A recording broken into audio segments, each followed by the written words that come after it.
Hello and welcome to Fire of Learning. The 18th and 19th century, a period in which warfare seems to stand apart from other periods in terms of how wars were fought. A stereotypical scene of this era are soldiers arranged in groups and lines, dressed in colorful uniforms, wielding muskets, marching towards each other calmly, and taking almost choreographed shots at each other at close range. From the chaotic and explosive nature of war today, that seems ridiculous and in fact suicidal. Why would they fight like that? A common response is that it was about honor, that war was orchestrated by gentlemen at this time, even sometimes that it looked nice and professional.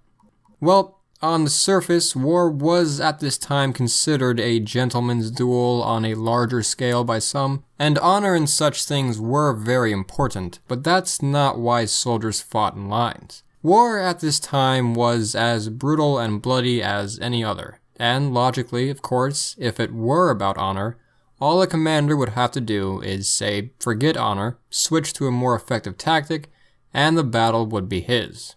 There was a reason for this style of warfare, in fact, many reasons that wars were fought like this. Firstly, muskets and the guns of today are very different. A Brown Bess musket that a redcoat would have carried during the Revolutionary War had an effective range of a maximum of 100 yards, and an altogether range of 300 or so yards, or about 900 feet. It was hard to be accurate because the barrels were smooth and the bullets were essentially round balls of lead. The ball could curve and miss the target very significantly, so you definitely would not want your comrades standing in front of you. As a muzzleloader, a trained soldier could get off about 3 rounds a minute, or obviously one shot about every 20 seconds.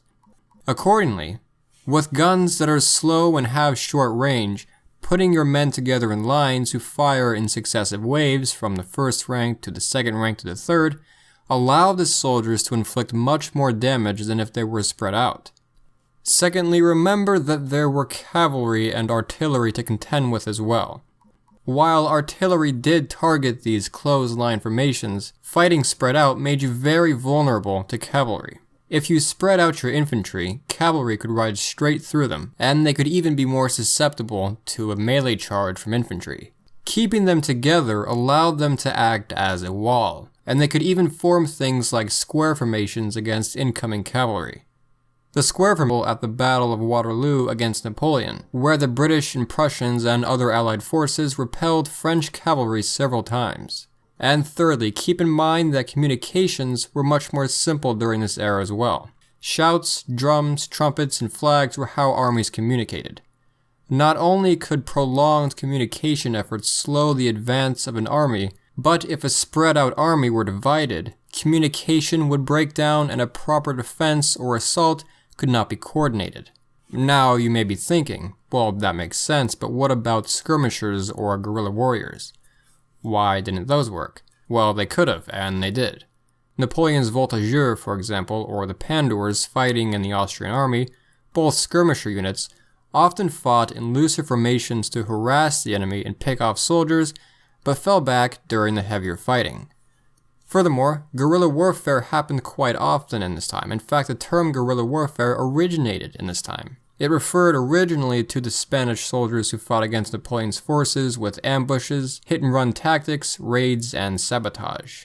Another example of this would be the British Rogers Rangers, or also known as the Queen's Rangers, during the French and Indian War and also the American War of Independence. The French and their native allies also had guerrilla warfare soldiers in the war, and American soldiers relied heavily on it during the Revolution, especially during the earlier parts of it.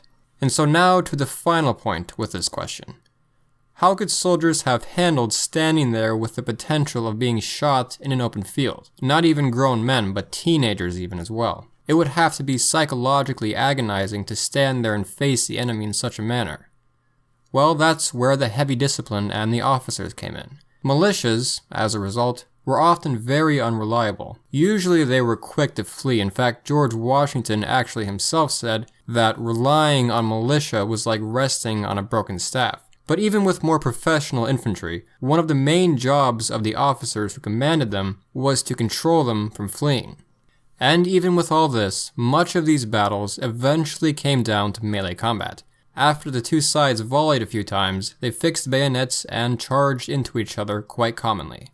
As you might expect, this style of warfare started to go out of style during the later 19th century when better, more accurate rifles became more common. Thus, fighting in lines created massacres such as in the American Civil War. When machine guns, radios, and tanks entered the scene in the 20th century, it was definitely done for. And thus, I hope I've answered your question. For more videos like this and videos on many other subjects, be sure to check out Fire of Learning and subscribe. Thank you for watching.